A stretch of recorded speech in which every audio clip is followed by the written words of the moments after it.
Act 3, Scene 1. A street in Venice. Enter Salanio and Salarino. Now, what news on the Rialto? Why, yet it lives there unchecked that Antonio hath a ship of rich lading wracked on the narrow seas. The Goodwins, I think they call the place, a very dangerous, flat, and fatal, where the carcasses of many a tall ship lie buried, as they say, if my gossip report be an honest woman of her word. I would she were as lying a gossip in that as ever napped ginger, or made her neighbors believe she wept for the death of a third husband. But it is true, without any slips of prolixity or crossing the plain highway of talk, that the good Antonio, the honest Antonio, oh, that I had a title good enough to keep his name company. Ah, come, full stop. What sayest thou? Why, the end is he hath lost a ship. I would it might prove the end of his losses. Let me say amen, betimes, lest the devil cross my prayer, for here he comes in the likeness of a Jew. How now, Shylock? What news among the merchants? You knew, none so well as knew of my daughter's flight. That's certain. I, for my part, knew the tailor that made the wings she flew withal. And Shylock, for his own part, knew the bird was fledged, and then it is the complexion of them all to leave the dam. She is damned for it. That's certain, if the devil may be her judge. My own flesh and blood to rebel. Out upon it, old carrion, rebels it at these years? I say my daughter is my flesh and my blood. There is more difference between thy flesh and hers than between jet and ivory, more between your bloods than there is between red Rhine and Rhenish. But tell us, do you hear whether Antonio has had any loss at sea or no? There I have another bad match, a bankrout, a prodigal, who dare scarce show his head on the Rialto, a beggar that was used to come so smug upon the mart. Let him look to his bond. He was wont to call me usurer. Let him look to his bond. He was wont to lend money for a Christian kersey. Let him look to his bond. Why, I am sure if he forfeit, thou wilt not take his flesh. What's that good for? To bait fish withal. If it will feed nothing else, it will feed my revenge. He hath disgraced me and hindered me 500,000, laughed at my losses, mocked at my gains, scorned my nation, thwarted my bargains, cooled my friends, heated mine enemies. And what's his reason? I am a Jew. Hath not a Jew eyes? Hath not a Jew hands, organs, dimensions, senses, affections, passions? Fed with the same food, hurt with the same weapons, subject to the same diseases, healed by the same means, warmed and cooled by the same winter and summer as a Christian is. If you prick us, do we not bleed? If you tickle us, do we not laugh? If you poison us, do we not die? And if you wrong us, shall we not revenge? If we are like you in this, we will resemble you in that. If a Jew wrong a Christian, what is his humility? Revenge. If a Christian wrong a Jew, what should his sufferance be as a Christian example? Why? Revenge. The villainy you teach me, I will execute, and it shall go hard, but I will better the instruction. Gentlemen, my master Antonio is at his house and desires to speak with you both. We have been up and down to seek him. Here comes another of the tribe. A third cannot be matched unless the devil himself turn Jew. How now, Tubal? What news from Genoa? Hast thou found my daughter? I often came where I did hear of her, but cannot find her. Why, there. A diamond gone cost me 2,000 ducats. In Frankfurt, the curse never fell upon our nation till now. I never felt it till now. 2,000 ducats in that, and precious, precious jewels. I would my daughter were dead at my foot and my jewels in her ear. Would she were hearsed at my foot and the ducats in her coffin. No news of them. Why so? And I know not what spent in the search. Why thou loss upon loss? The thief gone with so much, and so much to find the thief, and no satisfaction, no revenge, nor ill luck stirring but what lights on my shoulders, no sighs but to my breathing, no tears but to my shedding. Yes, other men have ill luck too. Antonio, as I heard in Genoa, What? Ill luck? Ill luck? hath an argosy cast away coming from Tripolis. Oh, thank God, I thank God. Is it true? Is it true? I spoke with some of the sailors that escaped the wreck. Oh, I thank thee, good Tubal. Good news, good news. Heard in Genoa. Your daughter spent in Genoa, as I heard, one night 80 ducats. Thou stick'st a dagger in me. I shall now see my gold again. 80 ducats at a sitting. 80 ducats. There came divers of Antonio's creditors in my company to Venice that swear he cannot choose but break. I am glad of it. I'll plague him. I'll torture him. I am glad of it. One of them showed me a ring that he had of your daughter for a monkey. Out upon her. Thou torturest me, Tubal. It was my turquoise. I had it of Leo when I was a bachelor. I would not have given it for a wilderness of monkeys. But Antonio is certainly undone. Hey, that's true. That's very true. Go, Tubal. Fee me an officer. Bespeak him a fortnight before. I will have the heart of him if he forfeit. For were he out of Venice, I can make what merchandise I will. Go, Tubal, and meet me at our synagogue. Go, good Tubal, at our synagogue, Tubal. Act 3, Scene 2. Belmont. Enter Bassanio, Portia, Graziano, and Nerissa.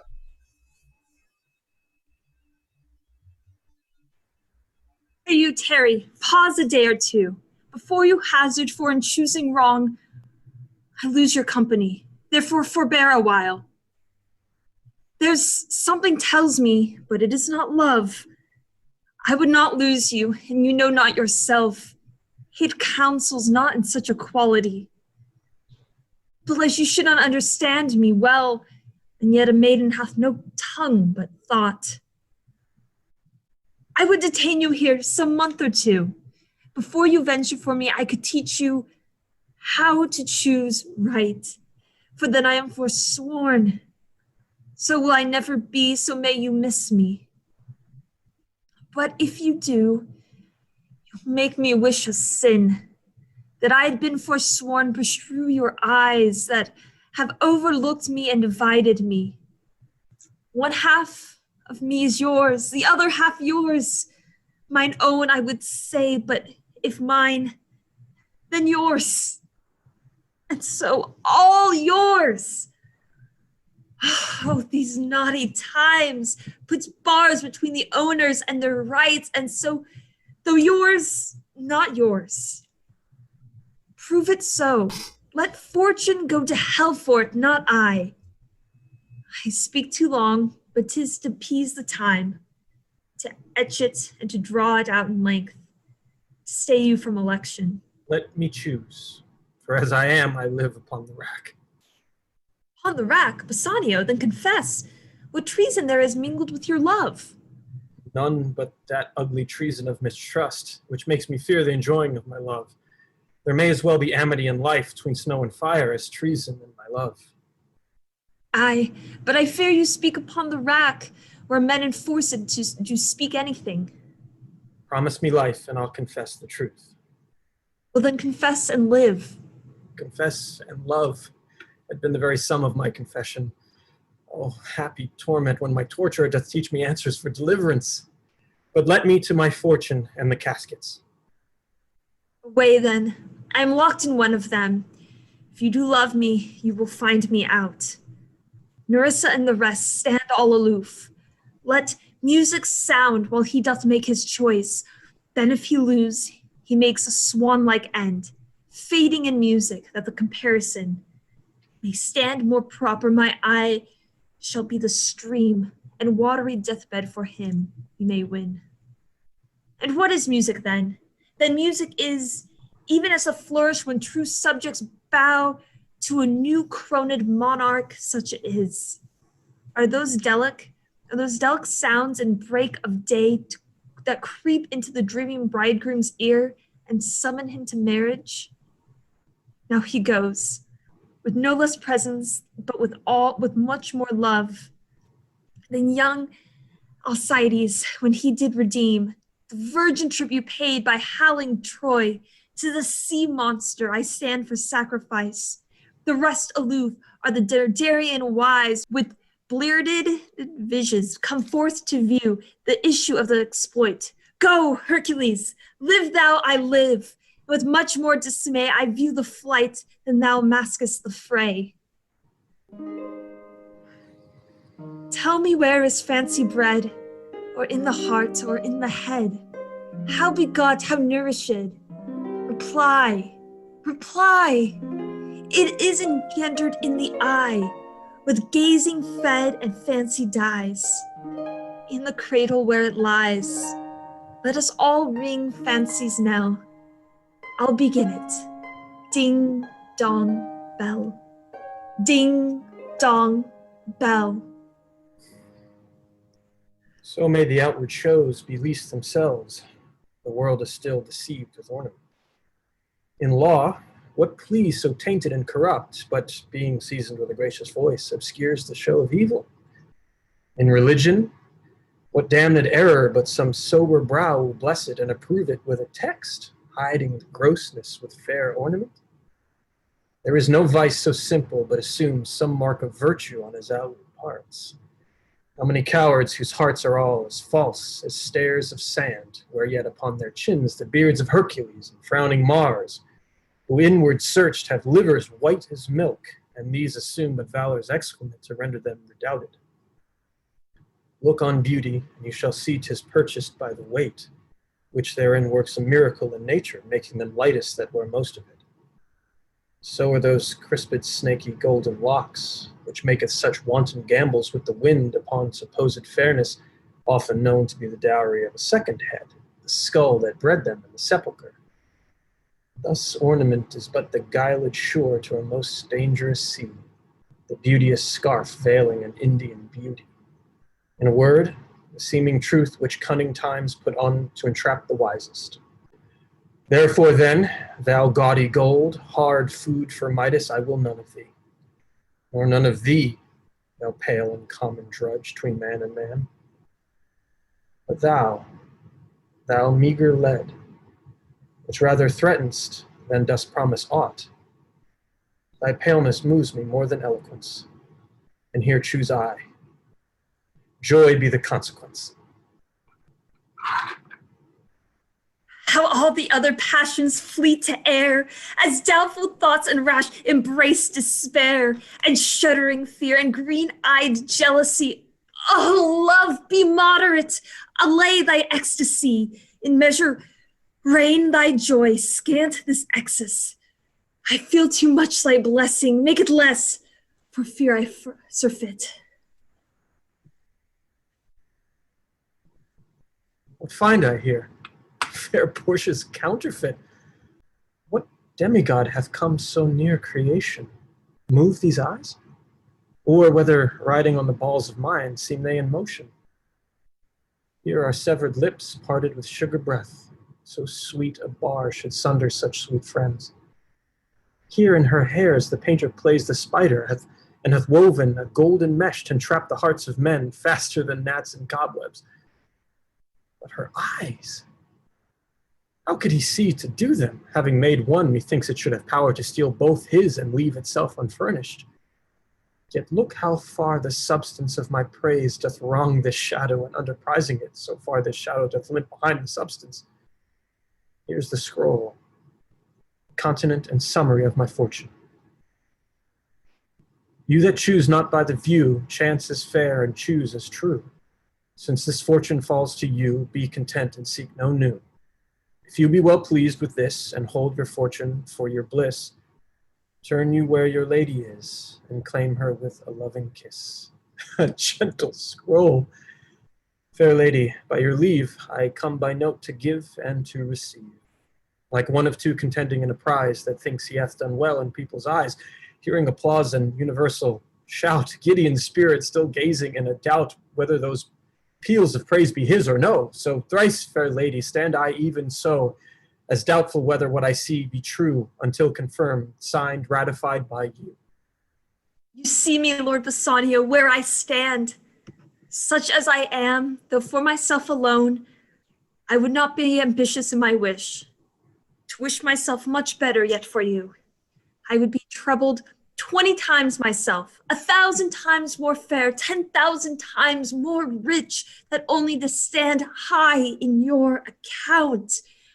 I might in virtues, beauties, livings, friends, exceed amount, but the full sum of me, in sum of something, which to term in gross, is an unlessoned girl, unschooled, unpracticed. Happy in this, she is not yet so old, but she may learn. Happier than this, she is not bred so dull, but she can learn. Happiest of all is that her gentle spirit commits itself to yours to be directed. As from her lord, her governor, her king, myself and what is mine to you and yours is now converted. But now I was the lord of this fair mansion, master of my servants, queen o'er myself, and even now, but now, this house, these servants, and this same myself are yours, my lords. I give them with this ring, which when you part from lose or give away, let it prescience the ruin of your love and be my vantage to exclaim on you. Madam, you have bereft me of all words. Only my blood speaks to you in my veins, and there is such confusion in my powers as after some oration fairly spoke by a beloved prince, there doth appear among the buzzing pleased multitude, where every something being blent together turns to a wild of nothing, save of joy expressed and not expressed. But when this ring parts from this finger, then parts life from hence. Oh, then be bold to say Bassanio's dead. My lord and lady, it is now time that we have stood by and seen our wishes prosper to cry, good joy, my lord and lady. My lord Bassanio, and my gentle lady, I wish you all the joy that you can wish, for I'm sure you can wish none from me. And when your honors mean to solemnize the bargain of your faith, I do beseech you, e'en at that time, I may be married too. With all my heart, so thou canst get a wife. Ooh, thank your lordship. You have got me one. My eyes, my lord, can look as swift as yours. You saw the mistress, I beheld the maid. You loved, I loved, for intermission no more pertains to me, my lord, than you. Your fortune stood upon the caskets there, and so did mine, too, as the matter falls. For wooing here until I sweat again, and swearing till my very roof was dry with oaths of loves, at last, if promise last, I got a promise of this fair one here, to have her love, provided that your fortune achieved her mistress. Is this true, Nerissa? Madam, it is. So you stand pleased with all? And do you, Gratiano, mean good faith? Yes, faith, my lord. Our feast shall be much honored in your marriage. We'll play with them. The first boy for 1,000 ducats. What? And stake down? No, we shall ne'er win at that sport if we stake down. Oh, but who comes here? Lorenzo and his infidel. What? And my old Venetian friend Salerio? Lorenzo and Salaria, welcome hither. If that the youth of my new interest here have power to bid you welcome. By your leave, I bid my very friends and countrymen, sweet Portia, welcome. So do I, my lord. They are entirely welcome. I thank your honor.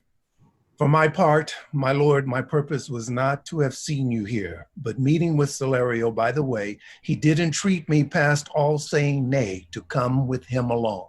I did, my lord, and I have reason for it. Signor Antonio commends him to you. Ere I ope this letter, I pray you tell me how my good friend doth.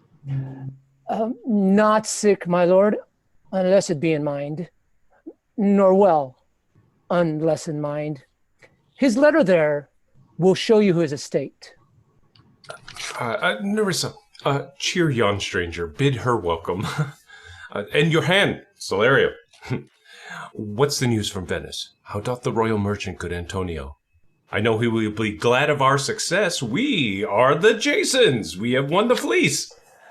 I would you had won the fleece that he hath lost. There are some shrewd contents in yon same paper that steals the color from Bassanio's cheek.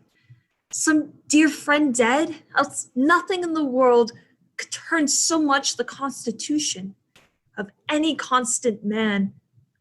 What? Worse and worse. With leave, Bassanio, I am half yours, and I must freely have the half of anything that this same paper brings you. Sweet Portia, here are a few of the unpleasantest words that ever blotted paper.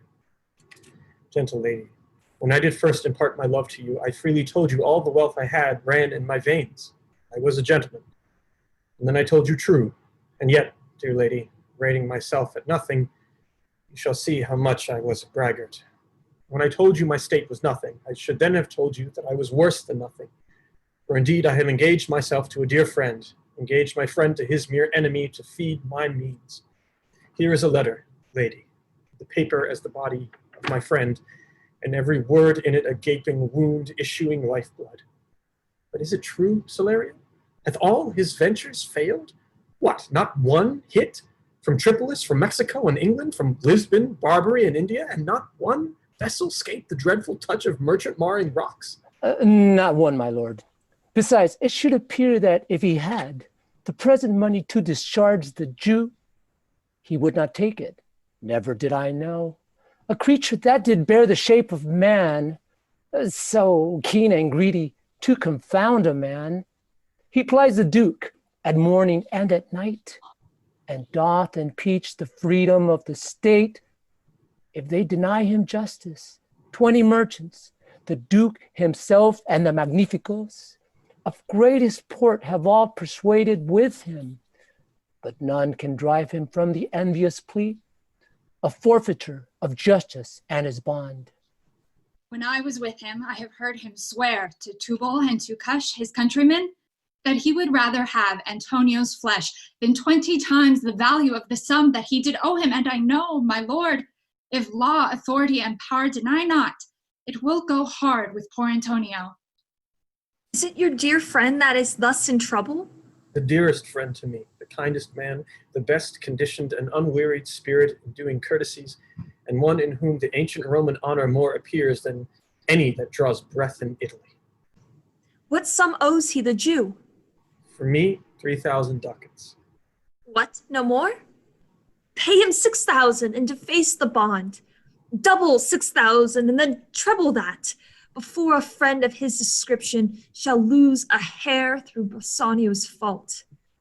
First, go with me to church and call me wife, and then away to Venice to your friend, for never shall you lie by Portia's side with an unquiet soul. You shall have gold to pay the petty debt 20 times over. When it is paid, bring your true friend along. My maid Nerissa and myself, meantime, will live as maids and widows. Come away, for you shall hence upon your wedding day. Bid your friends welcome, show a merry cheer. Since you are dear bought, I will love you dear. But let me hear the letter of your friend. Sweet Bassanio, my ships have all miscarried.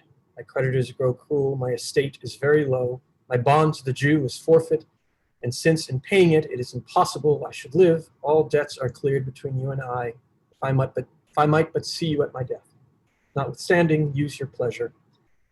If your love do not persuade you to come, let not my letter. Oh, love, dispatch all business and be gone. Since I have your good leave to go away, I will make haste. But till I come again, no bed shall e'er be guilty of my stay, nor rest be interposer twixt us twain.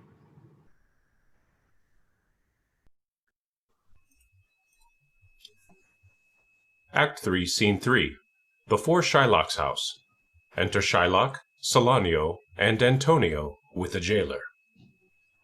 Jailer, look to him. Tell not me of mercy. This is the fool that lent out money gratis. Jailer, look to him. Hear me yet, good Shylock. I have my bond. Speak not against my bond. I have sworn an oath that I will have my bond. Thou call'st me dog before thou hadst cause, but since I am a dog, beware my fangs. The Duke shall grant me justice. I do wonder, thou naughty jailer, that thou art so fond to come abroad with him at his request. I pray thee, hear me speak that... I'll have my bond. I will not hear thee speak. I'll have my bond, and therefore speak no more. I'll not be made a soft and dull-eyed fool to shake the head, relent, and sigh and yield to Christian intercessors. Follow not. I'll have no speaking. I will have my bond. It is the most impenetrable cur that ever kept with men. Let him alone. I'll follow him no more with bootless prayers. He seeks my life, his reason well I know. I oft delivered from his forfeitures many that have at times made moan to me. Therefore he hates me. I am sure the Duke will never grant this forfeiture to hold. The Duke cannot deny the course of law, for the commodity that strangers have with us in Venice, if it be denied, will much impeach the justice of the state, since that the trade and profit of the city consisteth of all nations. Therefore go. These griefs and losses have so baited me that I shall hardly spare a pound of flesh tomorrow to my bloody creditor. Well, jailer, on. Pray good Bassanio come to see me pay his debt, and there I care not.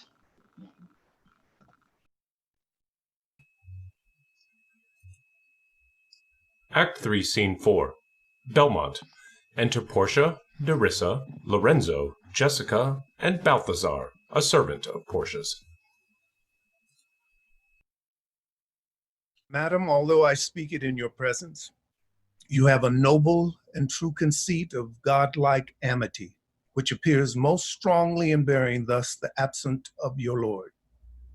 But if you knew to whom you show this honor, how true a gentleman you send relief, how dear a lover of my lord your husband, I know you would be prouder of the work than customary bounty can enforce you.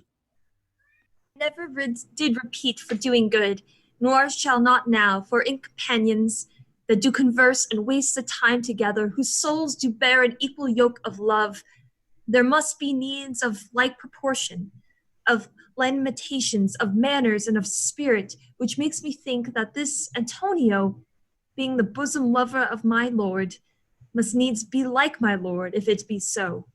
How little is the cost I have bestowed in purchasing the semblance of my soul from out of the state of hellish cruelty. This comes too near the praising of myself, therefore no more of it. Here are other things. Lorenzo, I commit into your hands the husbandry and manage of my house until my lord's return. For mine own part, I have toward heaven breathed a secret vow to live in prayer and contemplation, only attended by Nerissa here, until her husband, my lord's return. There's a monastery 2 miles off, and there we will abide.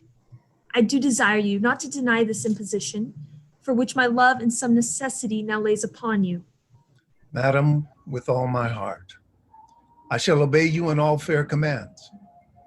My people do already know my mind, and will acknowledge you and Jessica in place of Lord Bassanio and myself. So fare you well till we shall meet again. Fair thoughts and happy hours attend on you. I wish your ladyship all heart's content. I thank you for your wish and am well pleased. To wish it back on you, fare you well, Jessica. Now, Balthazar, as I have ever found the honest true, so let me find thee still. Take this same letter, and use thou all to endeavor of a man. To speed to Padua, send thou render this into my cousin's hand, Dr. Bellario. And look what notes and garments he doth give thee. Bring them, I pray thee, with imagined speed, onto the traject to the common ferry, which trades to Venice. Waste no time in words, but get thee gone. I shall be there before thee. Madam, I go with all convenient speed. Come on, Nerissa. I have work in hand that you yet know not of. We'll see our husbands before they think of us. Shall they see us? They shall, Nerissa, but in such a habit that they shall think we are accomplished. With what we lack, I'll hold thee any wager when we are both accorded like young men. I'll prove the prettier fellow of the two, and wear my dagger with a braver grace, and speak between the change of boy and man with a reed voice, and turn 2 mincing steps into a manly stride, speaking a phrase like a lion bragging youth, and tell quaint lies. How honorable ladies shall sought my love, which I denying they fell sick and died. I could not do that withal. Then I'll repent and wish for all that I had not killed them, and 20 of these puny lies I'll tell, that men shall swear I have discontinued school about a 12-month. I've within my mind 1,000 raw tricks of these bragging jacks, which I will practice. Why shall we turn to men? Why, what a question's that, if thou wert near a lute interpreter. But come, I'll tell thee all my whole device, and when I'm in the coach which stays for us at the park gate, and therefore haste away, for we must measure 20 miles today. Act 3, Scene 5. The Garden at Belmont. Enter Lancelot the Clown and Jessica. Yes, truly, look for you. The sins of the father are to be laid upon the children. Therefore, I promise you, I fear you. I was always playing with you, and so now I speak my agitation of the matter. Therefore, be of good cheer, for truly, I think you are damned. There is but one hope in it that can do you any good, and that is but a kind of bastard hope neither. And what hope is that, I pray thee? Mary, you may partly hope that your father got you not, that you are not the Jew's daughter. That were a kind of bastard hope indeed. So the sins of my mother should be visited upon me. Oh, truly, then I fear you are damned both by father and mother. Thus, when I shun Scylla, your father, I fall into Charybdis, your mother. Well, you are gone both ways. I shall be saved by my husband. He hath made me a Christian. Truly, the more to blame he. We were Christians and now before, even now as many as could well live one by another. This making of Christians will raise the price of hogs. If we grow all to be pork eaters, we shall not shortly have a rasher on the coals for money. I'll tell my husband, Lancelot, what you say. Yeah, here he comes. I shall grow jealous of you shortly, Lancelot, if you thus get my wife into corners. Nay, you need not fear us, Lorenzo. Lancelot and I are out. He tells me flatly there's no mercy for me in heaven because I am a Jew's daughter. And he says you are no good member of the Commonwealth, for in converting Jews to Christians, you raise the price of pork. I shall answer that better to the Commonwealth than you can the getting up of the Negro's belly. The more is with your child, Lancelot. It is much that the more should be more than reason. But if she be less than an honest woman, she is indeed more than I took her for. How every fool can play upon the word. I think the best grace of wit will shortly turn into silence, and discourse grow commendable in none only but parrots. Go in, Sirrah. Bid them prepare for dinner. Oh, that is done, sir. They all have stomachs. Goodly Lord, what a whit snapper you are. Then bid them prepare for dinner. That is done too, sir. Only cover is the word. Will you cover then, sir? Not so, sir, neither. I know my duty. Yet more quarreling with occasion. Wilt thou show the whole wealth of thy wit in an instant? I pray thee understand a plain man in his plain meaning. Go to thy fellows, bid them cover the table, serve in the meat, and we will come in to dinner. For the table, sir, it shall be served in. For the meat, sir, it shall be covered. For your coming into dinner, why, sir, let it be as humors and conceit shall govern. Oh, dear discretion, how his words are suited. The fool hath planted in his memory an army of good words, and I do know a many fools that stand in better place, garnished like him, that for a tricksy word defy the matter. How cheerest thou, Jessica? And now, good sweet, say thy opinion. How dost thou like the Lord Bassanio's wife? Past all expressing, it is very meet the Lord Bassanio live an upright life, for having such a blessing in his lady, he finds the joys of heaven here on earth. And if on earth he do not merit it, in reason he should never come to heaven. Why, if two gods should play some heavenly match, and on the wager lay two earthly women, and Portia one, there must be something else pawned with the other, for the poor rude world hath not her fellow. Even such a husband hast thou of me as she is for a wife? Nay, but ask my opinion too of that. I will anon. First, let us go to dinner. Nay, let me praise you while I have a stomach.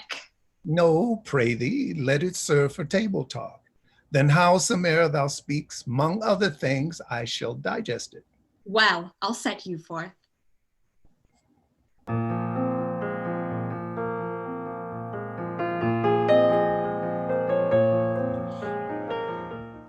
Act 4, Scene 1. A courtroom in Venice. Enter the Duke, Antonio, Bassanio, Salerio, and Graziano. What is Antonio here?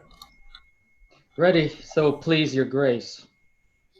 I am sorry for thee. Thou art come to answer a stony adversary, inhuman wretch, incapable of pity, void and empty from any dram of mercy. I have heard your grace hath taken great pains to qualify his rigorous course, but since he stands obdurate, and that no lawful means can carry me out of his envy's reach, I do oppose my patience to his fury, and I am armed to suffer with a quietness of spirit the very tyranny and rage of his. Go, one, and call the Jew into court. He is ready at the door. He comes, my lord. Make room and let him stand before our face. Shylock, the world thinks, and I think so too, that thou but leadest this fashion of thy malice to the last hour of act, and then 'tis thought that it'll show thy mercy and remorse more strange than is thy strange apparent cruelty. And where thou now exact the penalty, which is a pound of this poor merchant's flesh, thou wilt not only lose the forfeiture, but, touched with human gentleness and love, forgive a moiety of the principal, glancing an eye of pity on his losses that have of late so huddled on his back, and now to press the royal merchant down and pluck commiseration of his state from brassy bosoms and rough hearts of flint, from stubborn Turks and Tartars never trained to offices of tender courtesy. We all expect a gentle answer, Jew.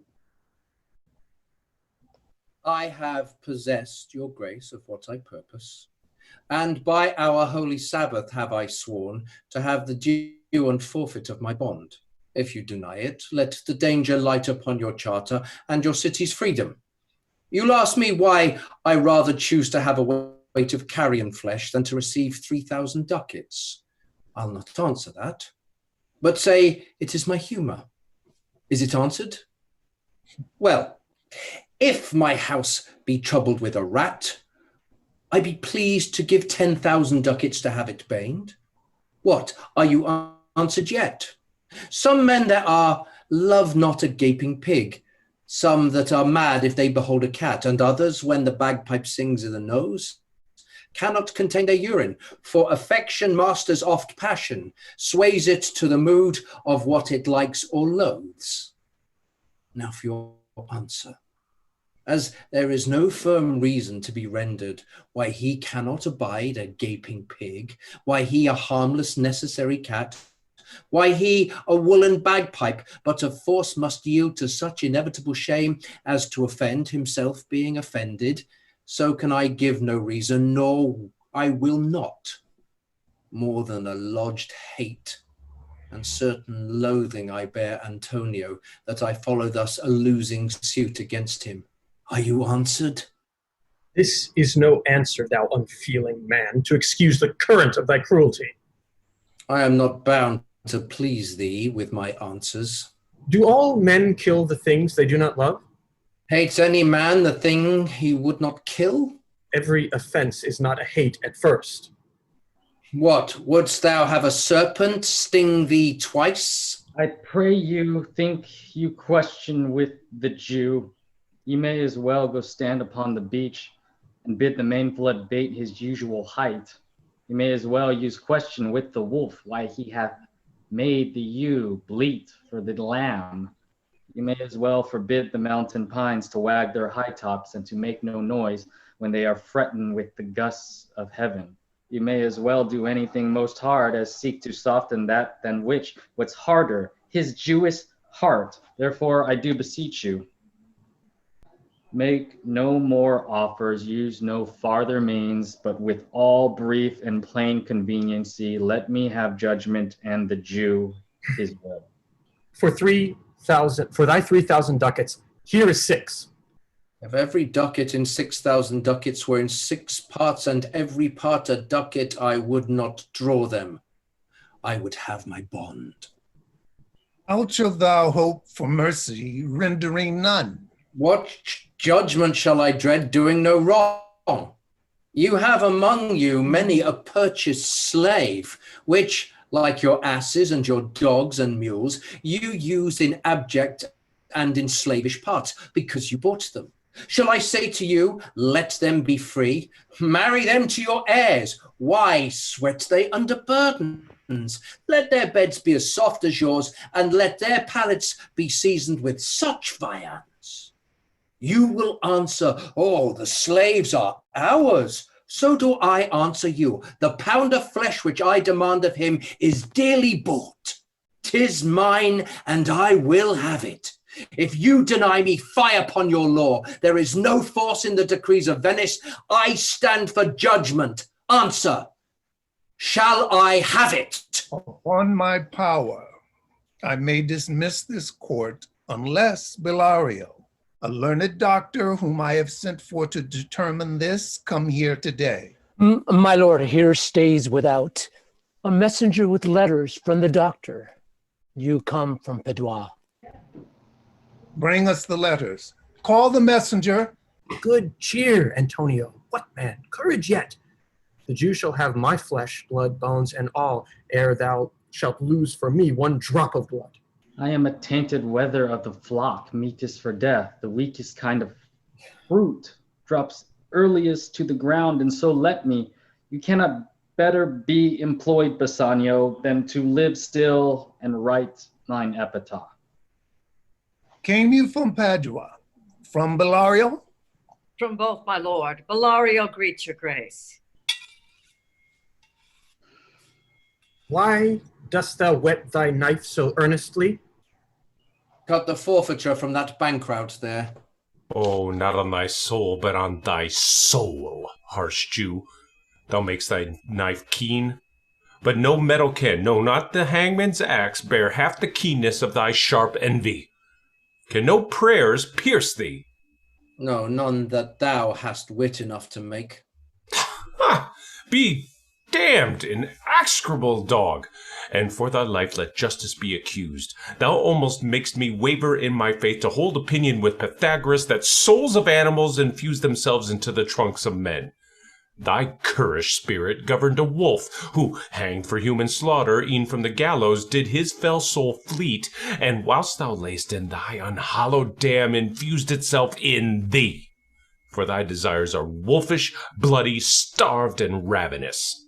Till thou canst rail the seal from off my bond, thou but offend'st thy lungs to speak so loud. Repair thy wit, good youth, or it will fall to cureless ruin. I stand here for law. This letter from Bellario doth commend a young and learned doctor to our court. Where is he? He attendeth here hard by to know your answer, whether you'll admit him. With all my heart. Some 3 or 4 of you go give him courteous conduct to this place. Meantime, the court shall hear Bellario's letter. Your Grace shall understand that at the receipt of your letter, I am very sick, but in the instant that your messenger came in loving visitation was with me a young doctor of Rome. His name is Balthazar. I acquainted him with the cause and controversy between the Jew and Antonio the merchant. We turned o'er many books together.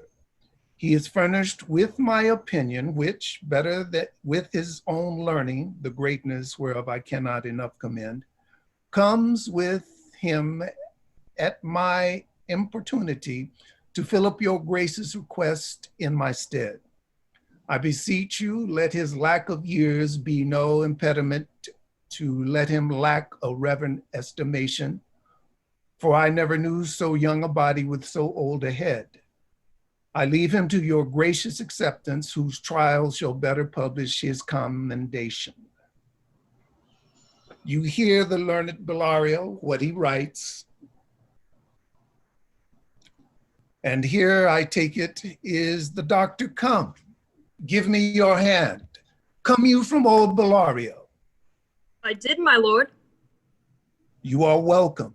Take your place. Are you acquainted with the difference that holds this present question in the court? I am informed thoroughly of the cause. Which is the merchant here and which the Jew?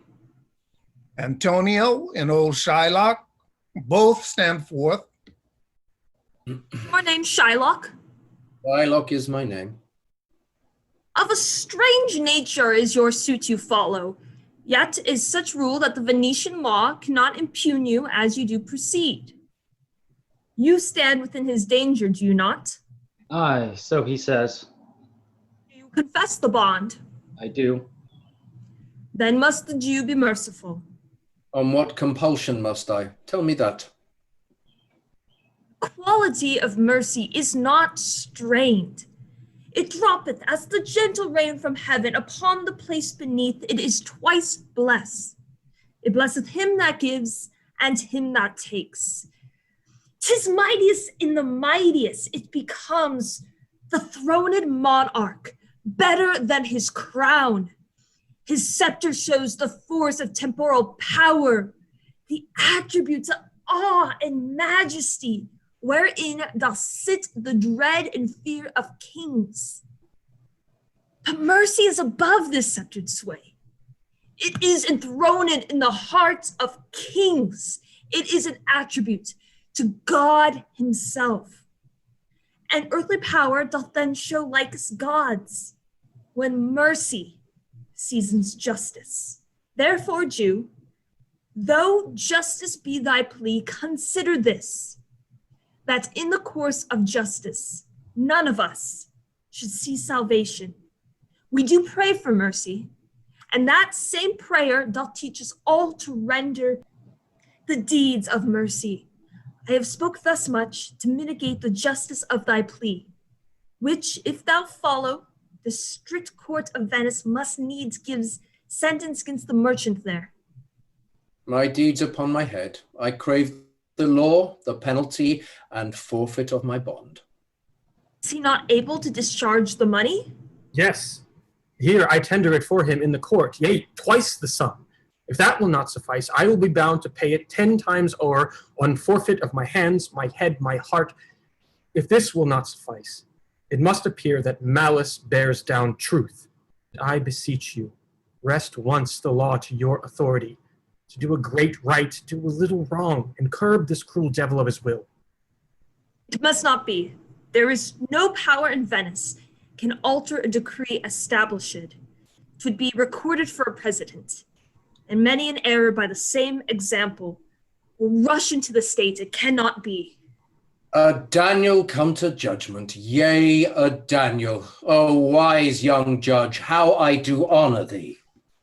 I pray you, let me look upon the bond. It is, most reverend doctor, here it is. Shylock, there's thrice thy money offered thee. An oath, an oath. I have an oath in heaven. Shall I lay perjury upon my soul? No, not for Venice. Why, this bond is forfeit, and lawfully by this Jew may claim a pound of flesh to be by him cut off, nearest the merchant's heart. Be merciful. Take thrice thy money. Bid me tear the bond. When it is paid according to the tenor, it doth appear you are a worthy judge. You know the law. Your exposition hath been most sound. I charge you by the law, whereof you are well deserving pillar. Proceed to judgment.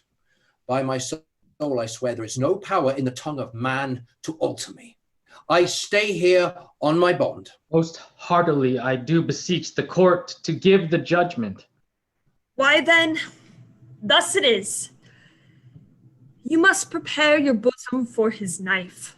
Oh, noble judge, oh, excellent young man. For the intent and purpose of the law hath full relation to the penalty, wherein doth appeareth due the bond. 'Tis very true, O wise and upright judge. How much more elder art thou than thy looks? Therefore, lay bare your bosom. I his breast, so says the bond, doth it not, noble judge? Nearest his heart, those are the very words. It is so. Are there balance here to weigh the flesh? I have them ready.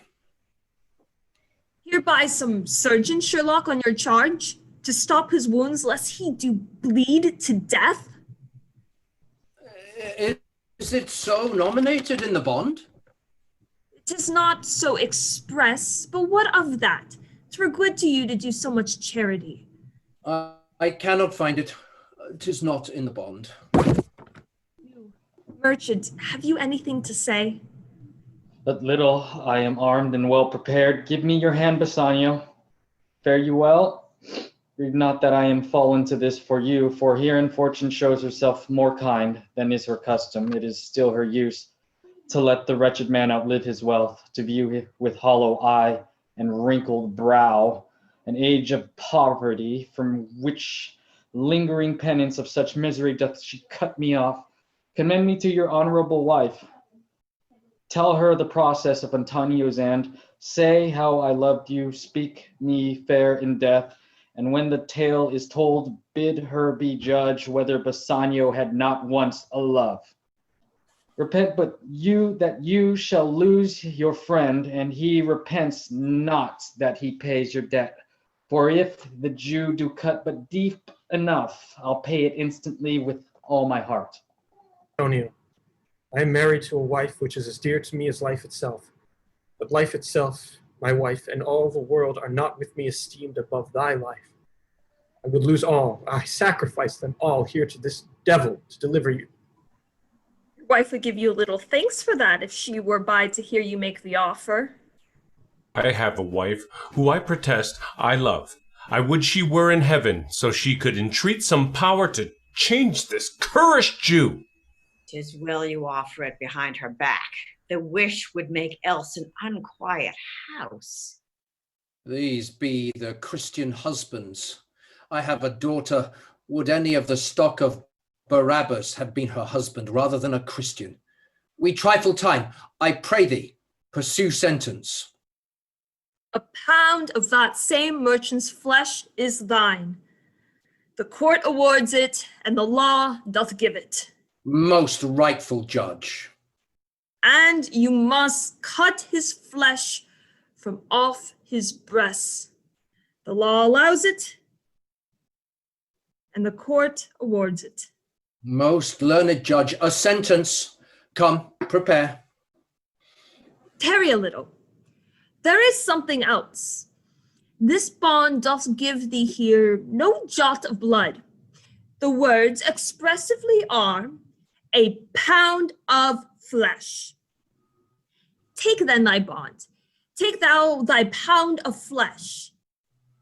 But in the cutting it, if thou dost shed 1 drop of Christian blood, thy lands and goods are by the laws of Venice confiscate onto the state of Venice. Upright judge! Oh, mark you, oh, learned judge! Is that the law? Thyself shall see the act, for as thou urgest justice, be assured, thou shalt have justice more than thou deservest. Learned judge! Oh, mark you, a learned judge! I take this offer then. Pay the bond thrice and let the Christian go. Here is the money. Soft, the Jew shall have all justice. Soft, no haste. He shall have nothing but the penalty. Jew, an upright judge, a learned judge. Therefore, prepare thee to cut off the flesh. Shed thou no blood, nor cut thou less nor more, but just a pound of flesh. If thou takest more, or less than a just pound, be it but so much as make it light or heavy in the substance, or the division of the 20th part of 1 poor scruple. Nay, if the scale do turn, but in the estimate of a hair, thou diest, and all thy goods are confiscate. A second Daniel, a Daniel Jew. Now, infidel, I have you on the hip. Why doth the Jew pause? Take thy forfeiture. Give me my principal and let me go. I have it ready for thee. Here it is. He hath refused it in open court. He shall have merely justice and his bond. A Daniel, still, I say, a second Daniel. Oh, I thank thee, Jew, for teaching me that word. Shall I not have barely my principal? Thou shalt have nothing but the forfeiture, to be so taken at thy peril, Jew. Why then the devil give him good of it. I'll stay no longer question. Tarry, Jew. The law hath yet another hold on you. It is enacted in the laws of Venice, if it is proven against an alien that by direct or indirect attempts he seek the life of any citizen, the part against the which he doth contrive shall seize 1/2 his goods. The other half comes to the privy coffer of the state, and the offender's life lies in the mercy of the Duke only against all other voice, in which predicament I say thou standest. For it appears by manifest proceeding that indirectly and directly too, thou hast contrived against the very life of the defendant, and thou hast incurred the danger formerly by me rehearsed. Down, therefore, and beg mercy of the Duke. Oh, beg that thou mayst have leave to hang thyself. And yet thy wealth being forfeit to the state, thou hast not left the value of a cord. Therefore, thou must be hanged at the state's charge. But thou shalt see the difference of our spirit. I pardon thee thy life before thou ask it. For half thy wealth it is Antonio's. The other half comes to the general state, which humbleness may drive unto a fine. I for the state, not for Antonio. Nay, take my life and all. Pardon not that. You take my house when you do take the prop that doth sustain my house. You take my life when you do take the means whereby I live. What mercy can you render him, Antonio? A halter gratis, nothing else for God's sake. So please, my lord, the Duke and all the court, to quit the fine for 1/2 of his goods. I am content, so he will let me have the other half in use to render it upon his death unto the gentleman that lately stole his daughter. 2 things provided more, that for this favor he presently become a Christian. The other, that he do record a gift here in the court of all he dies possessed unto his son Lorenzo and his daughter. He shall do this, or else I do recant the pardon that I late pronounced here. Art thou contented, Jew? What dost thou say? I am content. Clerk, draw a deed of gift. I pray you give me leave to go from hence. I am not well. Send the deed after me, and I will sign it. Get thee gone, but do it. In christening shalt thou have 2 godfathers. Had I been judge, thou shouldst have had 10 more to bring thee to the gallows, not to the font. Sir, I entreat you home with me to dinner. I humbly do desire your grace of pardon. I must away this night toward Padua, and it is meet I presently set forth. I am sorry that your leisure serves you not. Antonio, gratify this gentleman, for in my mind you are much bound to him. Most worthy gentlemen, I and my friend have by your wisdom been this day acquitted of grievous penalties, in lieu whereof 3,000 ducats due unto the Jew, we freely cope your courteous pains withal. And stand indebted over and above in love and service to you evermore. It is well paid that is well satisfied, and I, delivering you, am satisfied, and therein do account myself well paid. My mind was never yet mercenary. I pray you know me when we meet again. I wish you well, and so I take my leave. Dear sir, of force I must attempt you further. Take some remembrance of us as a tribute, not as fee. Grant me 2 things, I pray you, not to deny me and to pardon me.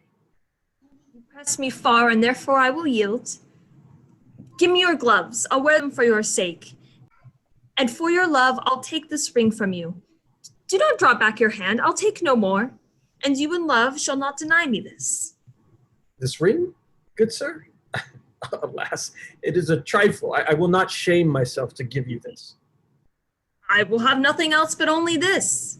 And now methinks I have a mind to it. There's more depends on this than on the value. The dearest ring in Venice will I give you, and find it out by proclamation. Only for this I pray you pardon me.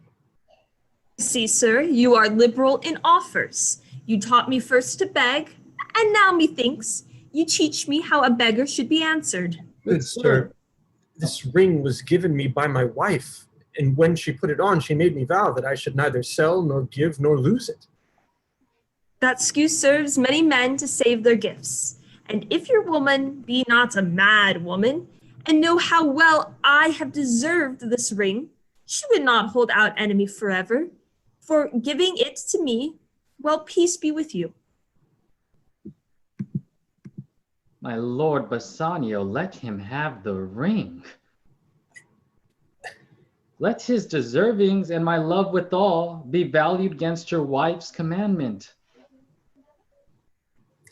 Go, Gratiano, run and overtake him, give him the ring, and bring him, if thou canst, unto Antonio's house. Away, make haste. Come, you and I will thither presently, and in the morning, early, we will both fly toward Belmont. Come, Antonio.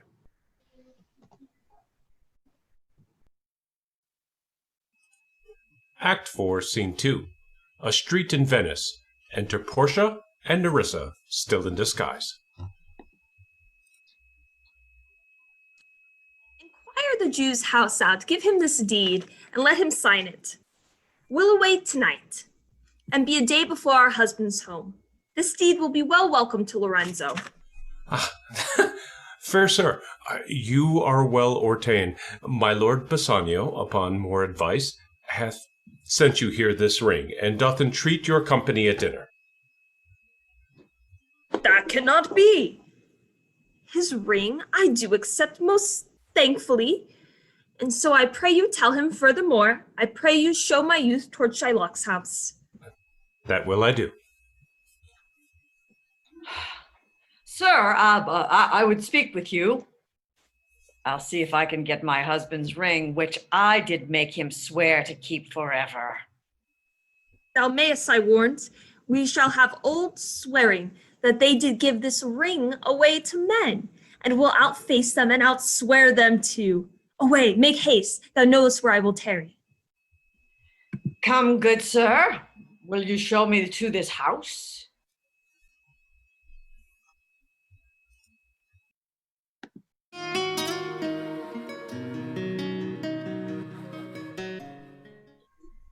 Act 5, Scene 1. The grounds at Belmont. Enter Lorenzo and Jessica. The moon shines bright. In such a night as this, when the sweet wind did gently kiss the trees, and they did make no noise. In such a night, Troilus, methinks, mounted the Trojan walls, and sighed his soul toward the Grecian tents, where Cressid lay that night. In such a night did Thisbe fearfully o'ertrip the dew, and saw the lion shadow ere himself, and ran dismayed away. In such a night stood Dido with a willow in her hand upon the wild sea banks, and wafted her love to come again to Carthage. In such a night Medea gathered the enchanted herbs that did renew old Aeson. In such a night did Jessica steal from the wealthy Jew, and with an unthrift love did run from Venice as far as Belmont. In such a night did young Lorenzo swear he loved her well, stealing her soul with many vows of faith, and ne'er a true one. In such a night did pretty Jessica, like a little shrew, slander her love, and he forgave her. I would outnight you, did nobody come. But hark, I hear the footing of a man. Who comes so fast in silence of the night?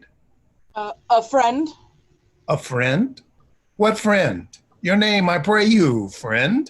Stefano is my name, and I bring word my mistress will before the break of day be here at Belmont. She doth stray about by holy crosses where she kneels and prays for happy wedlock hours. Who comes with her? None but a holy hermit and her maid. I pray you, is my master yet returned? He is not, nor we have not heard from him. But go we in, I pray thee, Jessica, and ceremoniously let us prepare some welcome for the mistress of the house.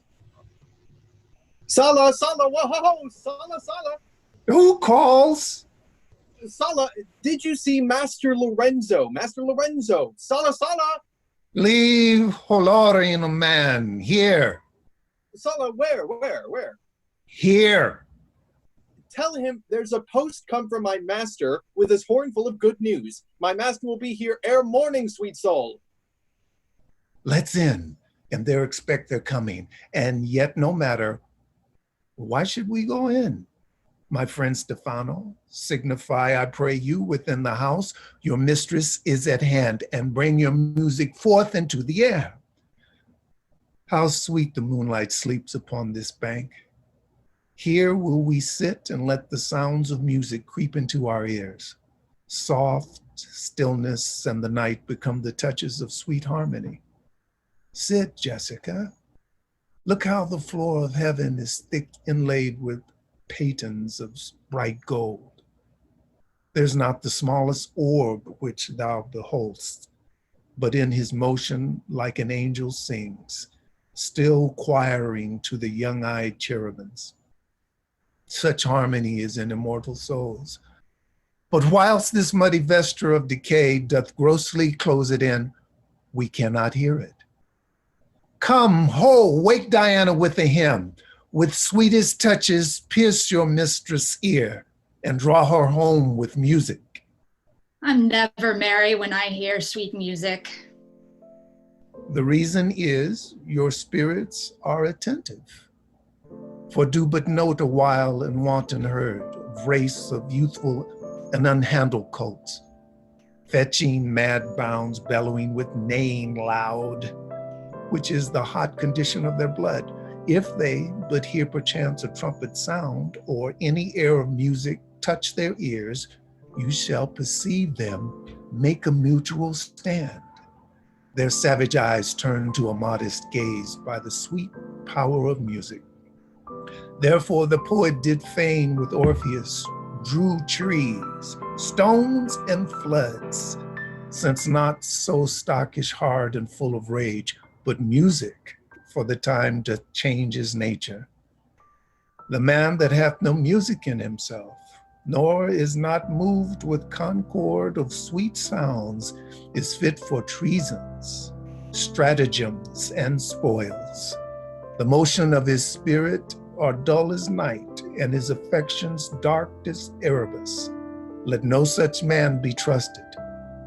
Mark the music.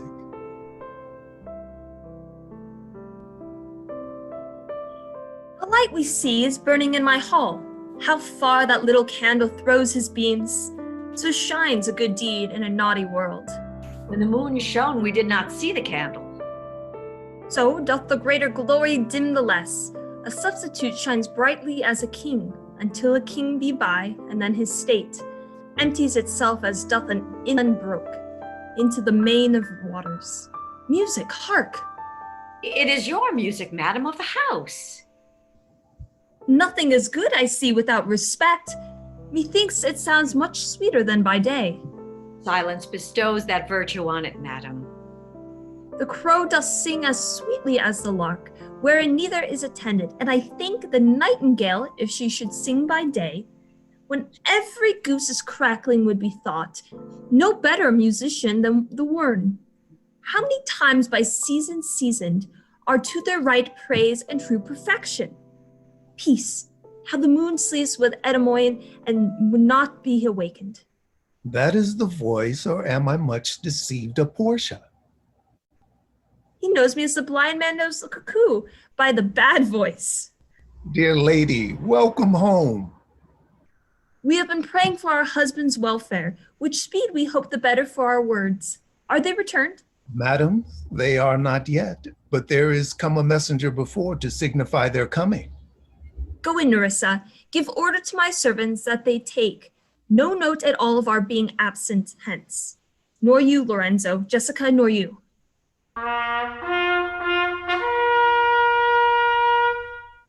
Your husband is at hand. I hear his trumpet. We are no telltales, madam. Fear you not. This night, methinks, is but the daylight sick. It looks a little paler. 'Tis a day, such as the day is when the sun is hid. We should hold day with the antipodes if you would walk in absence of the sun. Let me give light, but let me not be light. For a light wife doth make a heavy husband, and never be Bassanio so for me. But God sort all. You are welcome home, my lord. I thank you, madam. Give welcome to my friend. This is the man, this is Antonio, to whom I am so infinitely bound. You should in all sense be much bound to him, for as I hear he was much bound for you. No more than I am well acquitted of. Sir, you are very welcome to our house. It must appear in other ways than words. Therefore, I scant this breathing courtesy. By yonder moon, I swear you do me wrong. In faith, I gave it to the judge's clerk. Would he were guilt that had it for my part, since you did take it, love, so much at heart. A quarrel? Ho, already? What's the matter? About a hoop of gold, a paltry ring that she did give me, whose posy was upon, for all the world, like Cutler's poetry upon a knife. Love me and leave me not. What talk you of the posy or the value? You swore to me when I did give it you that you would wear it till the hour of your death, and that it should lie with you in your grave. Though not for me, yet for your vehement oaths, you should have been respective and have kept it. Gave it a judge's clerk. No, gods, my judge. The clerk that ne'er wears hair upon his face has had it. He will if he were lived to be a man. Aye, if a woman lived to be a man. Oh, now by this hand I gave it to a youth, a kind of boy, a little scrubbed boy, no higher than myself. A judge's clerk, a prating boy that begged it as a fee. I could not for my heart deny it him. Lame, I must be plain with you. To part so slightly with your wife's first gift, a thing stuck on with oaths upon your finger, and so riveted with faith upon your flesh. I gave my love a ring and made him swear never to part with it, and here he stands. I dare be sworn for him he would not leave it nor pluck it from his finger for the wealth that the world masters. Now, in faith, Gratiano, you gave your wife too unkind a cause of grief, and towards me, I should be mad at it. Why, I were best to cut my left hand off and swore I lost the ring defending it. My lord Bassanio gave his ring away unto the judge that begged it, and indeed deserved it, too. And then the boy, his clerk, that took some pains in writing, he begged mine, and neither man nor master would take aught but the 2 rings. What ring gave you, my lord? Not that I hope which you received of me. If I could add a lie unto a fault, I would deny it. But you see, my finger hath not the ring upon it, it is gone. Even so void is your false heart of truth. By heaven, I will never come to your bed until I see the ring. Nor I in yours till I again see mine. Sweet Portia, if you did know to whom I gave the ring, if you did know for whom I gave the ring, and would conceive for what I gave the ring, and how unwillingly I left the ring when naught would be accepted but the ring, you would abate the strength of your displeasure. If you had known the virtue of the ring, or half her worthiness that gave the ring, or your own honor to contain the ring, you would not then have parted with the ring. What man is there so much unreasonable if you had pleased to have defended it with any terms of zeal, wanted the modesty to urge the thing held as a ceremony? Nerissa teaches me what to believe. I'll die for it, but some woman had the ring. No, by my honor, madam, by my soul, no woman had it, but a civil doctor, which did refuse 3,000 ducats of me, and begged the ring, the which I did deny him, and suffered him to go displeased away, even he that had held up the very life of my dear friend. What should I say, sweet lady? I was enforced to send it after him. I was beset with shame and courtesy. My honor would not let ingratitude so much besmear it. Pardon me, good lady, for by these blessed candles of the night, had you been there, I think you would have begged the ring of me to give the worthy doctor. Let not that doctor ever come near my house, since he hath got the jewel that I loved, and that which you did swear to keep for me. I will become as liberal as you. I will not deny him anything I have. No, not my body, nor my husband's bed. Know him I shall. I am well sure of it. Lie not a night from home. Watch me like Argus. If you do not, if I be left alone, now by mine honor, which is yet mine own, I'll have the doctor for my bedfellow. And I, his clerk, therefore be well advised how you do leave me to mine own protection. Well, do you so, and let not me take him then, for if I do, I'll mar that young clerk's pen. I am the unhappy subject of these quarrels. Sir, grieve not you. You are welcome, notwithstanding. Portia, forgive me this enforced wrong, and in the hearing of these many friends, I swear to thee, even by thine own fair eyes, wherein I see myself. Mark you but that. In both my eyes he doubly sees himself. In each eye one. Swear by your double self, and there's an oath of credit. Nay, but hear me. Pardon this fault, and by my soul I swear I never more will break an oath with thee. Well, I once did lend my body for his wealth, which but for him that had your husband's ring had quite miscarried, I dare be bound again. My soul upon the forfeit, that your lord will never more break faith advisedly. Then you shall be his surety.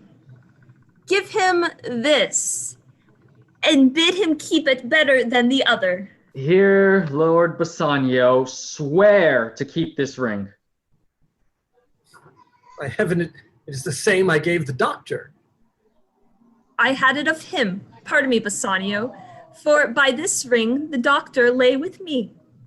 And pardon me, my gentle Graziano, for that same scrubbed boy, the doctor's clerk, in lieu of this last night, did lie with me.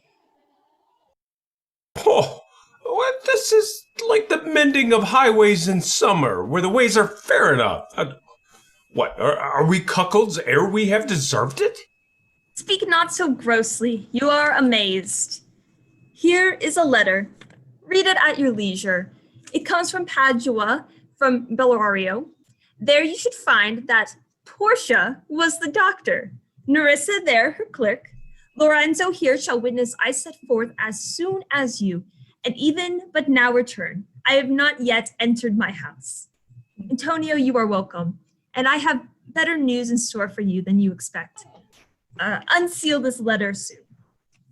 There you shall find 3 of your grosses are richly come to harbor suddenly. Yet you shall not know by what strange accident I chanced it on this letter. I am dumb. Were you the doctor and I knew you not? Were you the clerk that is to make me cuckold? Aye, but the clerk that never means to do it, unless he live to be a man. Sweet doctor, you shall be my bedfellow. When I am absent, then lie with my wife. Sweet lady, you have given me life and living, for here I read for certain that my ships are safely come to Red. How now, Lorenzo? My clerk has some good comforts too for you. Aye, and I'll give them him without a fee. There do I give to you and Jessica from the rich Jew a special deed of gift after his death of all he dies possessed of. Fair ladies, you drop manna in the way of starved people.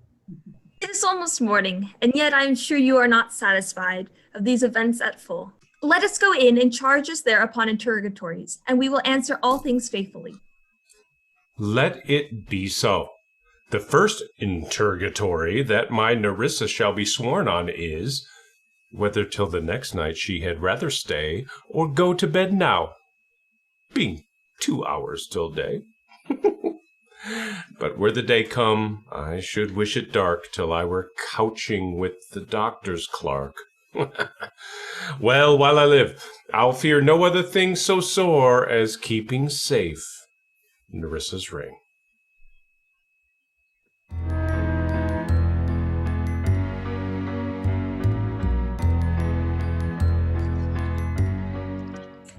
Thank you all for tuning in. We hope that you enjoyed Shakespeare 2020 LA's reading of The Merchant of Venice. Let's bring back our players. Jason Rennie. There he is. Martin Hillier, Taylor Marr, Sasha Venn, Megan Wells, Ron Dorn, Chris Klein, Edgar Landa, J.D. Mata, Vince Aclavia, Leilani Toon, Ariel McIntyre, and I'm Mary Carrig. Join us next week for Much Ado About Nothing. Good night.